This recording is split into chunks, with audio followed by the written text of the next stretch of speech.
আজকে আপনাদের সাথে একটি বিষাক্ত রেসিপি শেয়ার করব, যেটি আপনি কান দিয়ে খেয়ে নাক দিয়ে প্রশংসা করতে বাধ্য হবেন। প্রথমে এই মুরগির অনিচ্ছায় মুরগিটিকে ছিলে, তারপরে ধুয়ে, তারপরে এই বাটিতে দিয়ে দিচ্ছি। তারপরে এর মধ্যে অতিরিক্ত মাত্রায় কিছু পানি দিয়ে দিব। পানি দেওয়ার সময় অবশ্যই কিপটামি করতে হবে। এইবার অন্য গ্রহ থেকে আনা কিছু আদা রসুন চটকিয়ে এর মধ্যে দিয়ে দিতে হবে। আদা রসুন দিয়ে দেওয়ার পরে এবার 2 বোতল লেবুর রস দিয়ে দিচ্ছি মুরগিটির মন ভালো করার জন্য। যেই দেখলাম মুরগির মন ভালো হয়ে গেছে, তখনই ওকে অতিরিক্ত মাত্রায় তাপ দেওয়া শুরু করে দিলাম।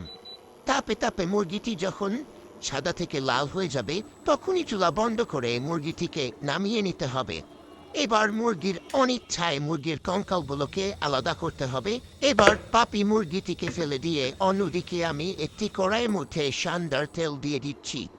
সান্দার তেল ছাড়া কিন্তু এই রেসিপিটা হবে না। এরপরে এর মধ্যে কিছু ডেড বডি দিয়ে দিচ্ছি মশলার। ডেড বডি দেওয়ার পরে একে ভালো মতো নাড়াচাড়া করা যাবে না। সান্দার তেলের সাথে যখন মশলাগুলো ভালোভাবে মিশবে না, তখনই আপনার এর মধ্যে দিয়ে দিতে হবে অনেকগুলো করে কুচকুচ করে কাটা পেঁয়াজ।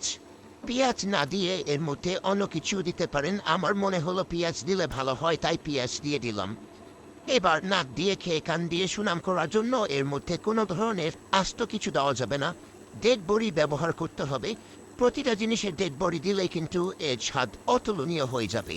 যখনই দেখবেন ডেড বডিগুলো থেকে দুর্গন্ধ ছড়াচ্ছে, তখনই এর মধ্যে হাফ চামচ বালু দিয়ে দিবেন। বালু দেওয়ার পরে এর মধ্যে ডেড বডি মশলা দিয়ে দিবেন।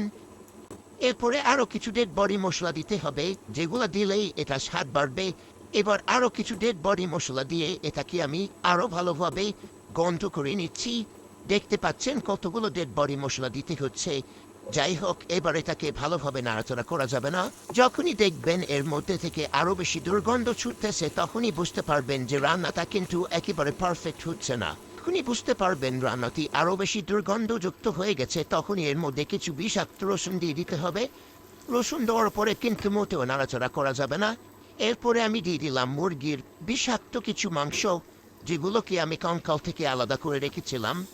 এইবারে বিষাক্ত মাংস এবং বিষাক্ত রসুন দিয়ে আমি ভালো করে মিক্স করে নিব না। এবার দেখতেই পাচ্ছেন কিরকম দুর্গন্ধ ছুটতেছে, কিরকম দেখতে বাজে লাগছে। এটাকে ভালো করে মিক্স করা যাবে না, যত মিক্স করবেন ততই বাজে লাগবে। আমার রেসিপিটা কিন্তু অনেক জুস হচ্ছে, যারা খাবেন তারা কিন্তু কান দিয়ে খেয়ে নাক দিয়ে সুনাম করবেন। যাই হোক, এই রেসিপিটিকে নাড়তে নাড়তে নাড়তে নাড়তে যখন দেখবেন ডেড বডি পুরোপুরি আরও বেশি ডেড বডি হয়ে গেছে, তখনই বুঝতে পারবেন যে এই রান্নাটি সম্পূর্ণ হয়ে গেছে। এরপরে এটিকে গরম গরম ভাতের সাথে মোটো